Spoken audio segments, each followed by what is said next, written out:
Hello everyone, welcome back to my YouTube channel. I am Faiza Siddiqui and this is our first class for CTET.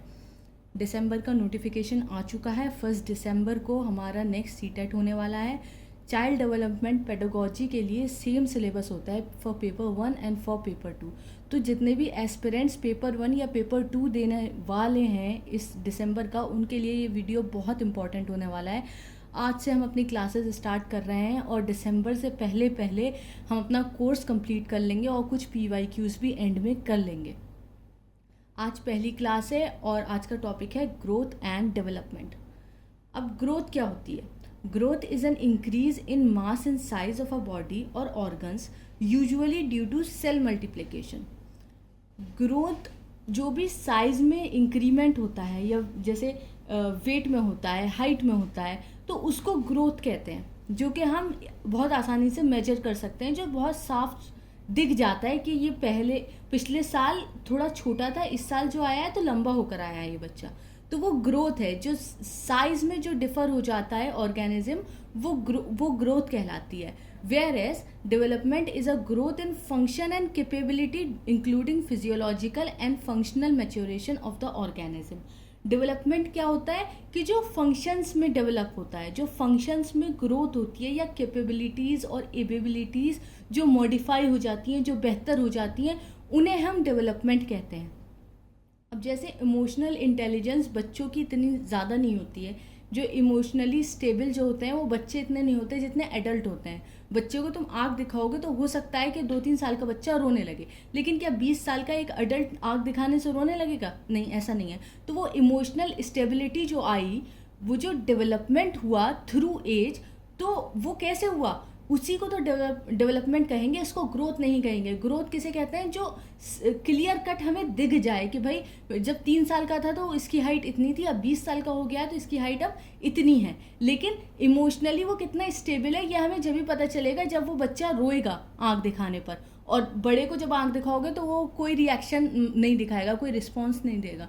तो इससे हमें पता चलेगा कि ये बच्चा अब इमोशनली स्टेबल हो गया है। तो ये डेवलपमेंट है। Growth is a quantitative change और डेवलपमेंट क्वांटिटेटिव और क्वालिटेटिव दोनों होता है। क्वांटिटेटिव मतलब क्वांटिटी में चेंज आना। जैसे कि आपने मिल्क खरीदा तो आप उसकी क्वांटिटी नापोगे कि हाँ भाई 2 किलो दे दो और उसके पैसे दे दोगे, ठीक है ना। लेकिन दूध मतलब एकदम अच्छा, उसकी जो क्वालिटी है वो कैसी है, वो कैसे नापोगे आप? जब घर आकर आप उसको पियोगे तभी आपको अंदाज़ा होगा कि नहीं, कल वाला ज़्यादा बेहतर था, आज का बहुत पतला दूध है, ठीक है। तो क्वालिटी इतनी आसानी से आप मेजर नहीं कर पाओगे, क्वांटिटी बहुत आसानी से मेजर कर सकते हैं। क्वालिटेटिव चेंज क्या होगा कि जैसे बिहेवियर में चेंज आ जाए बच्चे के, कि हल्के हल्के वो सोशली एक्सेप्टेबल होता चला जाए, कि पहले तो वो बहुत इंट्रोवर्ट था लेकिन हल्के हल्के अब वो सोसाइटी में बैठने लगा है। तो उसकी ये क्वालिटेटिव चेंज है, ना कि क्वांटिटेटिव। एग्जाम्पल्स क्या हो जाएंगे? Height, weight, size. और डेवलपमेंट के एग्जाम्पल हो जाएंगे इमोशनली स्ट्रॉन्ग विद टाइम। हाँ, जैसे हम लोग भी इमोशनल एडोलेसेंट में जब होते हैं तो हम लोग का इमोशनल स्टेबिलिटी इतनी नहीं होती, लेकिन जैसे जैसे आप 20+ हो जाते हैं तो इमोशनल स्टेबिलिटी आने लगती है। ग्रोथ स्ट्रक्चरल चेंज है और development structural and functional change है। वही जो स्ट्रक्चर में चेंज आए, क्लियर कट जो दिख जाए कि इसके स्ट्रक्चर पहले ये बहुत पतला हुआ करता था, अब ये हेल्दी हो गया है, तो वो ग्रोथ है। लेकिन structural as well as functional change, मतलब फंक्शनल में चेंज मतलब कि पहले वो इतनी अच्छी स्पीच नहीं दे पाता था, लेकिन हल्के हल्के जब उसने रोज प्रैक्टिस करी तो अब वो स्पीच में एकदम फ्लुएंट हो गया है, तो ये डेवलपमेंट हुआ। ये नैरो एक डोमेन है और डेवलपमेंट जो है वो वाइडर डोमेन है। मतलब ग्रोथ जो है वो डेवलपमेंट का ही एक छोटा सा हिस्सा है। ग्रोथ खुद डेवलपमेंट के अंदर आता है। डेवलपमेंट बहुत ब्रॉड टर्म है। Growth can be measured whereas development can only be assessed. अब जैसे आप कोई भी क्वांटिटेटिव चीज़ ले लो जिसकी ग्रोथ, जैसे वेट है किसी भी ह्यूमन बीइंग का, कि पहले वो 15 किलो का था, अब 1 साल बाद वो 17 किलो का हो गया बच्चा, तो ये मेजर कर लिया हमने बहुत आसानी से उसकी ग्रोथ या उसकी हाइट को बहुत आसानी से मेजर कर लिया। लेकिन डेवलपमेंट को हम मेजर नहीं कर सकते, ठीक है। कोई इंसान कितना अच्छा है, किसी की अच्छाई आप कैसे मेजर कर लोगे कि इसकी 16 यूनिट अच्छाई है या इसकी 20 यूनिट अच्छाई है? अच्छाई को मेजर नहीं किया जा सकता। आप बस हाँ इतना कर सकते हो उसके बिहेवियर से कि ये इंसान अच्छा है और ये बुरा है, तो आपने ये असेस कर लिया। अपना और आपका यह अपना ओपिनियन होगा, ये फैक्ट नहीं होगा कि वो इंसान सबके ही लिए अच्छा हो, लेकिन आप सिर्फ डेवलपमेंट को असेस कर सकते हो, मेजर नहीं कर सकते। Growth stops when maturity is attend. अब आपने देखा होगा कि मतलब लड़कों की हाइट या लड़कियों की हाइट एडोलेसेंट पे जाकर रुक जाती है, वो 17-18 की उम्र में बस हाइट जितनी होती है उतनी रुक जाती है, फिर नहीं बढ़ती है, ठीक है। तो जब मैच्योरिटी आती है तो ग्रोथ रुक जाती है, लेकिन डेवलपमेंट जो है वो लाइफ लॉन्ग प्रोसेस है, मतलब वो वूम से टूम तक चलता है। जैसे ही बच्चा कंसीव होता है और उसकी डेथ तक डेवलपमेंट होता रहता है, लेकिन ग्रोथ उसकी मैच्योरिटी पे आकर रुक जाती है।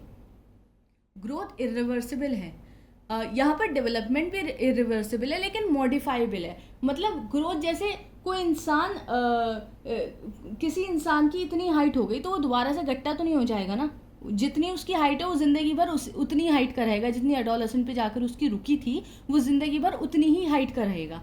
लेकिन डेवलपमेंट जो है वो इरिवर्सिबल तो नहीं है लेकिन मॉडिफाइबल है। मतलब पहले बहुत सारे इंसान ऐसे इंसान होते हैं कि बहुत गुस्से वाले होते हैं और आगे चल के वो अपना बिहेवियर साइकोलॉजिस्ट को सी करते हैं या किसी काउंसलर के पास जाते हैं और वो अपना बिहेवियर थोड़ा सा चेंज कर लेते हैं, लेकिन इसका मतलब ये नहीं है कि उनको कभी भी गुस्सा आएगा ही नहीं ज़िंदगी में, लेकिन थोड़ा सा मॉडिफाई हो गया है कि मतलब जहाँ जहाँ सही बात किसी की होगी वहाँ पर गुस्सा आता है, हर बात पर गुस्सा नहीं आएगा, ठीक है। तो ये होता है हमारा ग्रोथ एंड डेवलपमेंट। अब आते हैं डोमेन्स ऑफ डेवलपमेंट। डोमेन्स जो हैं डेवलपमेंट की वो 4 तरह की होती हैं। There are 4 types of domains of development. क्या क्या है वो? Physical development, cognitive development, social development and emotional development. अब इस बार का जो सीटेट हुआ था जून का, वो जो मैंने क्वालिफाई किया था उसमें मैंने डोमेन्स ऑफ डेवलपमेंट PCSC के नाम से याद किया था, क्योंकि ये जो 4 हैं, P is physical, C cognitive, S social और E इमोशनल। PCSC करके मैंने ये चारों डोमेन याद की थी। अब ये होती क्या है? फिजिकल डेवलपमेंट क्या होती है? फिजिकल डेवलपमेंट बेसिकली ये समझ लो कि ग्रोथ ही होती है, ठीक है। लेकिन ग्रोथ और फिजिकल डेवलपमेंट में ये फर्क है कि ग्रोथ तो मैच्योरिटी पर जाकर रुक जाती है, लेकिन मैच्योरिटी के बाद भी तो हमारे बाल बढ़ते रहते हैं ना, तो वो फिजिकल डेवलपमेंट हुआ, ठीक है ना, समझ गए। अब फिजिकल डेवलपमेंट में 2 चीज़ें आती हैं, एक तो ग्रोस मोटर और एक फाइन मोटर। ये दोनों क्या होता है? Gross motor constitutes large muscles, ये जो हमारे आर्म्स हैं, लेग्स हैं, थाइज हैं, ये सारी ग्रोस मोटर्स में आती हैं, जितनी भी हमारी बड़ी बड़ी मसल्स हैं। और जितनी टाइनी मसल्स हैं, जो छोटी छोटी सी मसल्स हैं, वो हमारी फाइन मोटर्स में आती है, कि मतलब ये बहुत फाइनली बिल्ड की गई हैं, बहुत छोटी छोटी सी हैं, जैसे ये फिंगर्स हैं, टोज हैं, लिप्स हैं, टंग है, जो छोटी छोटी मसल्स हैं वो फाइन मोटर्स में आती हैं। तो अब जैसे जो ये कोई इंसान भाग रहा है तो वो ग्रोस मोटर में आ जाएगा, क्योंकि वो लेग्स का इस्तेमाल कर रहा है, ठीक है ना। जितनी भी बड़ी मसल्स को लेकर हम काम करेंगे वो सारे ग्रोस मोटर में आ जाएंगे, और जितनी छोटी मसल्स को की मदद से हम काम करेंगे वो फाइन मोटर में आ जाएंगे। अब जैसे रनिंग, जंपिंग, वॉकिंग और जिम में जो ये हम ट्रेन करते हैं, ये सब किस में आ जाएगा? ग्रोस मोटर में। और फाइन मोटर में क्या क्या चीज़ें आएंगी? ड्राइंग, राइटिंग, पेंटिंग की जो ये मतलब हम अपनी छोटी छोटी मसल्स की मदद से जितने भी काम करेंगे वो फाइन मोटर में आ जाएगा। अब हमारा जो डेवलपमेंट है वो ग्रोस मोटर से फाइन मोटर की तरफ को जाता है। कैसे? कि जैसे एक बच्चा है, ठीक है, 1 आध महीने का बच्चा है, तो आपने ये देखा होगा कि जिस वक्त वो जो है हाथ पैर चलाना बहुत जल्दी सीख जाता है, मतलब अपनी टांगों को कितनी तेजी से वो मूव करता है और हाथों को भी। तो ये क्या है? ये इसकी बड़ी मसल्स ही तो है, तो वो ग्रोस मोटर पहले करता है और बाद में जाके वो बोतल को पकड़ना सीखता है। वरना एकदम 1 महीने के बच्चे को ही हम अपने हाथ में बोतल ना दे देंगे कि वो खुद पी लेगा। क्यों? क्योंकि वो पकड़ ही नहीं पाएगा, वो उसका अपनी फिंगर्स पर कंट्रोल नहीं है अभी। जब वो 6-7 महीने का होगा जब जाके अपनी बोतल को पकड़ पाएगा। तो मतलब लेकिन वो हाथ तो चला रहा था, बड़ी मसल पे तो उसका कंट्रोल था, लेकिन छोटी पे नहीं था, इसलिए वो ग्रोस मोटर एक्शन ज्यादा पहले करेगा, फाइन मोटर एक्शन बाद में करेगा। इसीलिए ग्रोस मोटर से फाइन मोटर की तरफ हमारा डेवलपमेंट होता है। अब आते हैं कॉग्निटिव डेवलपमेंट पे। कॉग्निटिव की जहाँ पर भी बात हो, समझ लेना दिमाग से ताल्लुक है, मतलब ब्रेन की बात चल रही है। कॉग्निशन का मतलब ही वो होता है, ठीक है। तो जितनी भी मेमोरी, रीजनिंग, याद रखने की चीज़ें जितनी भी होंगी और जितनी भी दिमाग से रिलेटेड, माइंड से रिलेटेड बातें होंगी, वो कॉग्निटिव डेवलपमेंट में आ जाएंगी। कि हम क्या सोचते हैं, हमारी जो एकदम एनालिटिकल थिंकिंग है या हमारी एब्स्ट्रैक्ट रीजनिंग है, ये सब सारी चीज़ें कॉग्निटिव डेवलपमेंट में आ जाएंगी। अब दो तरह के ब्रेन होते हैं इंडिविजुअल के, या तो इंडिविजुअल के पास लेफ्ट ब्रेन होगा या फिर राइट ब्रेन होगा। अब ये दोनों क्या होते हैं? लेफ्ट ब्रेन का मतलब है कि अगर किसी इंसान के पास लेफ्ट ब्रेन है तो वो लॉजिकल होगा। एल से याद रखना, एल से लेफ्ट, एल से लॉजिकल। लॉजिकल का क्या मतलब है? जितने ये लोग साइंटिस्ट हैं, अब जैसे हम अपने एजुकेशन में ले रहे हैं जीन पियाजे, ठीक है, तो वो क्या होंगे? उनका ब्रेन लेफ्ट ब्रेन होगा क्योंकि वो बहुत लॉजिकल है। जितने भी लॉजिकल होंगे, एक तो वो लैंग्वेज वाले होंगे, लैंग्वेज में इंटरेस्टेड होंगे, साइंस चूज करेंगे, मैथमेटिक्स, डेटा हैंडलिंग, स्टैटिस्टिक्स, ये वाले जितने लोग होंगे वो सब लॉजिकल होंगे और लेफ्ट ब्रेन होंगे उनके। लेकिन और राइट ब्रेन वाले कौन से होते हैं? जितने भी क्रिएटिव लोग होते हैं, जितने ये कॉमेडियन है, जैसे आर्टिस्ट जो होते हैं, पेंटर जो होते हैं, म्यूजिशियन, सिंगर्स, एक्टर्स, ये सारे बहुत क्रिएटिव होते हैं और इनके राइट ब्रेन होते हैं, ठीक है। Next is social development. Social development किसे कहते हैं? कि जिनकी वैल्यूज़ बहुत अच्छी होंगी, नॉर्म्स फॉलो करेंगे, बहुत ज़्यादा सोशली एक्सेप्टेबल होंगे, उनका बिहेवियर बहुत अच्छा होगा, तो वो लोग, उनका सोशल डेवलपमेंट मतलब ज़्यादा होगा। मोरल डेवलपमेंट कहीं ना कहीं सोशल डेवलपमेंट से लिंक होता है, क्योंकि अगर इंसान एक मोरली एक्सेप्टेबल होगा तो वो सोशली एक्सेप्टेबल भी होगा खुद ब खुद। अब आप जैसे एक एग्जाम्पल ले लीजिए कि कोई बच्चा इंट्रोवर्ट है और वो हल्के हल्के ये चीज़ सीख रहा है कि मैं सोसाइटी में कैसे बैठूं, कैसे लोगों से बात करूं। वो नज़र तक नहीं मिला पाता था, इतना ज़्यादा इंट्रोवर्ट था, लेकिन वो हल्के हल्के लोगों में बैठना सीख रहा है, उसने दोस्त बना लिया, उनके साथ खेलने जा रहा है, तो ये उसका सोशल डेवलपमेंट हो रहा है, ठीक है ना। ये नहीं है कि एक दिन तक वो ऐसा था कि बिल्कुल नहीं किसी से बोलता था, अगले दिन उसके बहुत सारे दोस्त बन गए और वो बाहर आने जाने लगा। ऐसा नहीं है, वो ग्रेजुअली सीखा कि लोगों में कैसे बैठते हैं, कैसे उनसे बात करते हैं, कैसे दोस्ती की जाती है। तो ये जो उसके बिहेवियर में चेंज आया, ये सोशल डेवलपमेंट माना जाएगा, ठीक है। Next is emotional development. Emotional development क्या, हम अपने कितने इमोशंस को मैनेज कर पा रहे हैं, कितना ऑर्गेनाइज कर पाते हैं, हम कितने इमोशनली स्टेबल हैं, कि ये नहीं कि कोई हमें बात किसी की बुरी लग गई तो उसी के सामने बैठ गए रोने। इमोशनल डेवलपमेंट का मतलब यह है कि अब हम थोड़े से स्टेबल हो गए, ये नहीं कि बात बात पे रोने लगे। पहले ऐसा होता था कि जब हम टीनेजर थे तो ज़रा सी बात हमें मम्मी की बुरी लग जाती थी और हम रात भर रोते थे। अब यह है कि मम्मी डांटती हैं तो हम सोचते हैं कि हाँ, ये हमने गलत किया था, हमें ऐसा नहीं करना चाहिए था, और हम मम्मी से सॉरी बोलते हैं और कहते हैं कि आगे से मैं ऐसा अब नहीं करूँगा। तो ये क्या हुआ? ये हमारा इमोशनल डेवलपमेंट हुआ। हम यहाँ पर इमोशनली डेवलप हो गए अपने टीनेजर्स ईयर्स से। जब हम एडल्टहुड में आए, अब हम 20+ हैं, तो अब हम ये सोचते हैं कि नहीं, हाँ वो मेरी गलती थी, मम्मी सही कह रही हैं। तो ये इमोशनली हम डेवलप हो गए। उससे पहले अगर हम टीनेजर होते और मम्मी डांटती तो हम उनसे लड़ने लगते हैं और रोने बैठ जाते हैं कि नहीं, आप हमेशा ही डांटती हैं और मेरी कोई ऐसी गलती नहीं थी। तो वहाँ पर हम इमोशनली वीक थे, लेकिन अब हम बहुत स्टेबल हो गए। तो इसे कहते हैं इमोशनली डेवलप होना, ठीक है।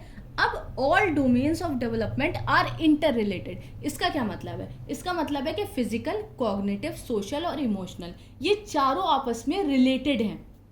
फॉर एग्जाम्पल, अगर फिजिकली कोई बच्चा वीक है, ठीक है ना, तो वो कॉग्निटिवली भी वीक होगा, क्योंकि उसके स्ट्रेस बहुत होगा कि वो मुझे चिढ़ाता है, मैं वहाँ पर जाके बैठता हूँ तो बच्चे मुझसे दोस्ती नहीं करते हैं, तो उसके अंदर कितना स्ट्रेस होगा, कितना टेंशन में रहता होगा। तो ये तो आ गया हमारा इमोशनल डेवलपमेंट, कि वो बात बात पे रोने लगता है। फिर सोशल डेवलपमेंट भी उसका कम हो जाएगा। क्यों? क्योंकि उसके कोई दोस्त नहीं बनेंगे, कि नहीं वही लड़के तो मुझे चिढ़ाते हैं, मुझे दोस्ती नहीं करनी उनसे। और कॉग्निटिव डेवलपमेंट कैसे कम होगा?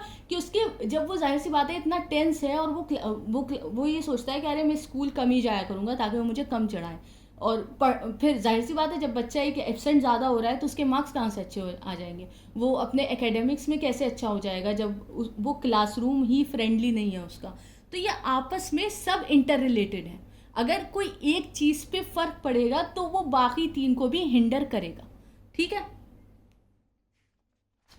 Next is principles of development. Principles of development क्या होते हैं? ये 11 टाइप्स के होते हैं। पहला है प्रिंसिपल ऑफ कंटिन्यूटी। कंटिन्यूटी का क्या मतलब है? कि डेवलपमेंट एक ऑर्गेनिज्म में कंटिन्यूअस होता है। ये नहीं है कि आज हो रहा है और कल नहीं होगा। डेवलपमेंट कंटिन्यूअस होता है, लेकिन ग्रेजुअल होता है, स्लो होता है। सबके इंडिविजुअल डिफरेंसेस हैं, सबका रेट अलग अलग होता है डेवलप होने का। ज़रूरी नहीं है कि अगर किसी ने अपने फर्स्ट अटेम्प्ट में सीटेट क्लियर कर लिया और किसी और बच्चे ने, उसी के दोस्त ने, सेकेंड अटेम्प्ट में क्लियर किया, तो उन दोनों में ये है कि भाई वो तो पढ़ ही नहीं रहा था, उसका डेवलपमेंट हो ही नहीं रहा था। नहीं, उसका डेवलपमेंट हुआ था जब उसने फर्स्ट अटेम्प्ट दिया, ठीक है ना। हाँ, लेकिन इतना नहीं हुआ था जितना पहले बच्चे का हुआ था। तो सबका अपना अपना डेवलपमेंट अलग रेट पर चलता है, लेकिन सबका कंटिन्यूअस होता है। ये नहीं होता कि किसी का रुक गया फिर उसने जो है क्लियर कर लिया तो यहाँ पर अब वो डेवलप हो गया, ऐसा नहीं है। ग्रेजुअली चलता रहता है। ज़रूरी नहीं है कि हमें हर बार दिखे उसका डेवलपमेंट, कि जैसे ग्रोथ हमें दिखती है कि हाँ ये अब पहले से लंबा हो गया है तो ग्रोथ हमें बिल्कुल साफ दिख रही है। ज़रूरी नहीं है कि डेवलपमेंट हमें दिखे, लेकिन सबका हो रहा होता है कहीं ना कहीं। Principle of lack of uniformity in the developmental rate, मतलब यूनिफॉर्मिटी जो है वो नहीं होती डेवलपमेंट में।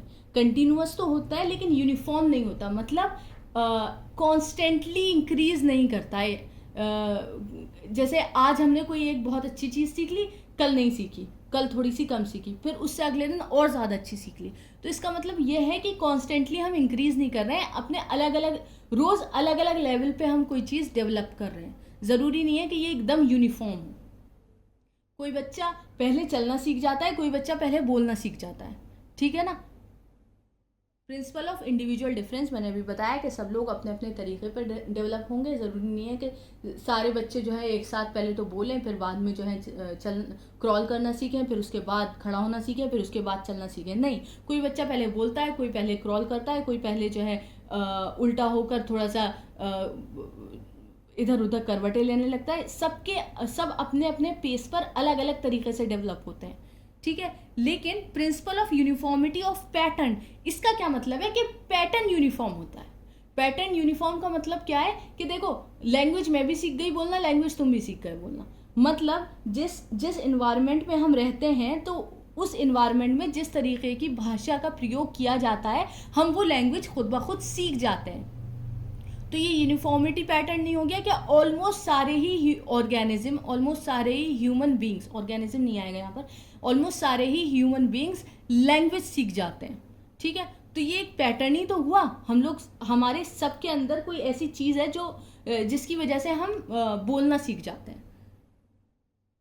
The principle of proceeding from general to specific responses, इसका क्या मतलब है कि हम जनरल टू स्पेसिफिक डेवलप करते हैं। जनरल टू स्पेसिफिक का मतलब है कि जब बच्चा एक रोता है 1 महीने का, तो आपने देखा होगा उसकी पूरी बॉडी हिलती है, लेकिन हल्के हल्के वो सीख जाता है कि रोने में मुझे सिर्फ अपनी आंसू निकालने हैं और चेहरे को थोड़ा सा जो है ये दिखाना है कि मैं रो रहा हूँ, मैं कुछ तकलीफ में हूँ, ठीक है ना। उसको फ्राउन वाला शेप दिखाना है अपने लिप्स का। तो ये जनरल टू स्पेसिफिक हो गया। प्रिंसिपल ऑफ इंटीग्रेशन के मतलब हिस्सों में कर करके हम डेवलप होते हैं। ज़रूरी नहीं है कि एक साथ ही कोई एकदम से बड़ा हो जाएगा, नहीं, हल्के हल्के बड़े होंगे। हिस्सों में हमारा डेवलपमेंट होता है कि पहले थोड़ा सा वेट भी गेन करेंगे, इधर थोड़ी सी हाइट भी बढ़ेगी, इधर मतलब हमारे हेयर्स भी ग्रो होंगे। मतलब हम हर अलग अलग पार्ट्स में डेवलप कर रहे हैं, ये नहीं कि एक साथ सब हो रहा है, ठीक है। सबका अपना अपना अलग अलग रेट है डेवलप होने का। प्रिंसिपल ऑफ इंटर रिलेशन, कि सारी चीज़ें इंटर रिलेटेड है। फिजिकल से वो मैंने आपको बता ही दिया, सारे जो डेवलपमेंट है वो सब इंटर रिलेट करते हैं कि कॉग्निटिव से फिजिकल, फिजिकल से इमोशनल। किसी भी एक चीज़ में कोई प्रॉब्लम आती है तो वो बाकी सब में प्रॉब्लम कर देता है। प्रिंसिपल ऑफ इंटरेक्शन, कि हमारी जो एक पर्सनैलिटी है वो हेरिडिटी और इन्वायरमेंट का इंटरेक्शन है। जो हमें जीन्स मिले और जिस इन्वायरमेंट में हम पले, उन दोनों का जो प्रोडक्ट होगा वो हमारी पर्सनालिटी होगी। अब आप ये देखो, अगर जैसे 2 बच्चे हैं तो उनके जीन्स तो ऑलमोस्ट सेम होंगे ना, सेम माँ बाप हैं, लेकिन एक माँ के पास पला है और एक बाप के पास, तो उनमें डिफरेंसेस होंगे। क्यों? क्योंकि जो है उनका इन्वायरमेंट डिफरेंट हो गया, ठीक है ना। तो इन्वायरमेंट और हेरिडिटी का जो प्रोडक्ट होता है वो हमारी पर्सनैलिटी होती है। तो ये इंटरेक्शन होता है हेरिडिटी और इन्वायरमेंट का। Principle of cephalocaudal and proximodistal tendencies, cephalocaudal मतलब हेड टू टो और प्रॉक्सिमोडिस्टल मतलब near to far. Head to toe मतलब जैसे बच्चा होता है तो वो पहले अपनी गर्दन पे कंट्रोल करता है एकदम। जब 1 महीने का जो बच्चा होता है तो आपने देखा होगा कि उसकी नेक कैसे, उसकी नेक को पकड़ना पड़ता है क्योंकि वो कंट्रोल नहीं कर पाता है। लेकिन सबसे पहले वो अपनी नेक को कंट्रोल करता है, हेड को कंट्रोल करता है, फिर उसके बाद वो थोड़ा सा हाथ वाथ चलाना सीखता है, फिर उसके बाद वो अपने फीट पर खड़ा होना सीखता है। तो ये हेड टू टो डेवलपमेंट हुआ। और प्रॉक्सिमो डिस्टल मतलब पहले वो अपने आर्म्स पर काबू करेगा, उसके बाद फिंगर्स तक पहुंचेगा, मतलब near to far. Principle of predictability, इसका ये मतलब है कि हम बच्चे का फ्यूचर कहीं ना कहीं प्रेडिक्ट कर सकते हैं। जो अगर अच्छा पढ़ने में बच्चा है तो हम ये प्रेडिक्ट कर सकते हैं कि वो बड़ा होकर कुछ अच्छा काम करेगा, मतलब अपना जीवन ठीक से बिता लेगा, इतना कर लेगा कि वो सुकून से अपनी ज़िंदगी बसर कर ले। ठीक है, तो ये हो गया प्रेडिक्शन। क्या हम प्रेडिक्ट कर पाते हैं कि बच्चे का फ्यूचर किस टाइप, बच्चे की पर्सनैलिटी किस टाइप की होगी, वो बड़ा होकर किस टाइप का ह्यूमन बीइंग बनेगा। यह अलग बात है कि चेंजेस होते रहते हैं, लेकिन फिर भी एक हद तक हम प्रेडिक्ट कर सकते हैं बचपना देखकर कि वो बचपन में अगर बहुत ज़्यादा खुराफाती था तो बड़े होकर भी वो जो है मस्खरा रहेगा, वो जोक्स मारेगा, ये नहीं कि एकदम सीरियस हो जाएगा। ठीक है। Principle of spiral versus linear advancement, इसका ये मतलब है जो हमारा डेवलपमेंट है वो लीनियर नहीं होता, एक लाइन में नहीं होता, स्पायरल के फॉर्म में होता है। ये जो मैंने ये स्पायरल डायग्राम बनाया है, इस तरीके से हमारा डेवलपमेंट होता है। ये नहीं कि एकदम सीधे सीधे हम डेवलप करते चले जाएंगे कि इसके बाद अब ये करेंगे, इसके बाद ये करेंगे, इसके बाद ये करेंगे, ऐसा कुछ नहीं होता है। हमें हमें खुद नहीं पता होता है कि आज से 2 साल बाद हमारे अंदर कौन सा डेवलपमेंट हो जाएगा। हम इमोशनली और स्ट्रांग हो जाएंगे, या हम फिजिकली और स्ट्रांग हो जाएंगे, हम जिम ज्वाइन कर लेंगे। हमें मतलब एकदम स्पायरल में हम डेवलप करते हैं। ठीक है, स्ट्रेट लाइन में नहीं करते हैं कि हमारे पास सारी चीज़ें रखी हुई हैं, इसके बाद ये, इसके बाद ये, स्टेपिंग स्टोन्स की तरह हम चलते चले जा रहे हैं। ठीक है, so that was all for today. I hope you enjoyed this video. हम क्लास 2 में स्टेजेस ऑफ डेवलपमेंट के बारे में बात करेंगे। And if you enjoyed this video, then you can subscribe to my channel, and thank you for watching.